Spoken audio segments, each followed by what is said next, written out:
tidak boleh dibuka. Saya buka sini, katanya Taman Nasional Bukit 30. Jadi kami ini mau ditaruh di mana? Sedangkan binatang ada perhatian dari pemerintah diperuntukkan, ditempatkan, apalagi kami selaku manusia dan asli pribumi pertiwi tumpah darah kami di sini.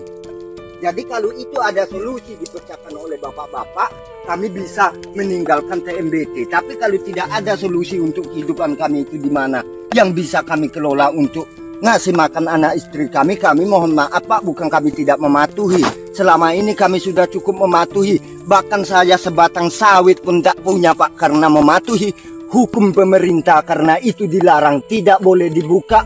Hutan HP itu hutan pemerintah, memang betul Pak, hutan pemerintah. Tetapi aturan pemerintah itu hutan, tanah dan bumi air itu dimiliki memang betul oleh negara, tetapi dipergunakan sebesar-besarnya untuk kepentingan rakyat. Saya juga Pak rakyat Indonesia, jadi lahan yang mana Pak yang bisa dibuka, itu permohonan kami. Iya Pak. Selalu dalam keadaan sehat walafiat, tetap semangat.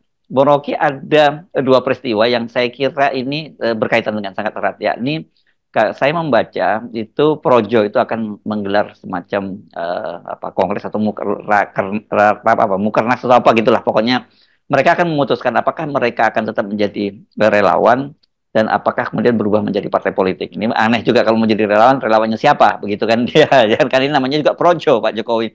Yang kedua ini Gibran Center, ini kan juga relawan juga Bung Rocky.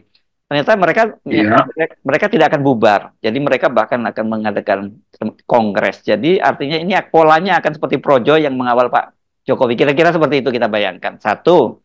Yang kedua, kita udah bisa menduga gaya politik dari Gibran sekarang mulai belusuan. Polanya persis sama seperti Pak Jokowi.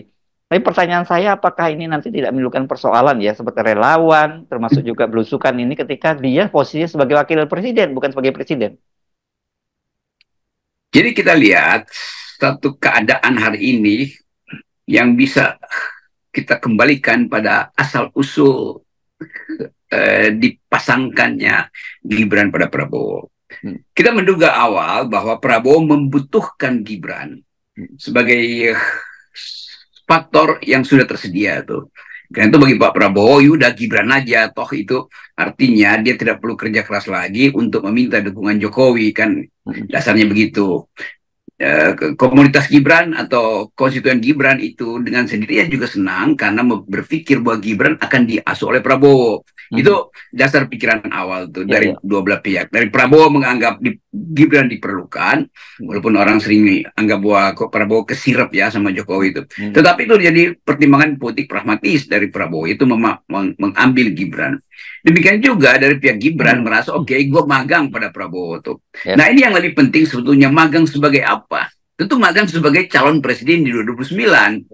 Jadi kelihatannya pola ini akan dipakai juga oleh Kaisang, akan dipakai oleh siapapun yang dengan Bobi itu. Kenapa? Karena ini kan hasil pembicaraan di meja makan keluarga Jokowi kan. Jadi kita bisa bayangkan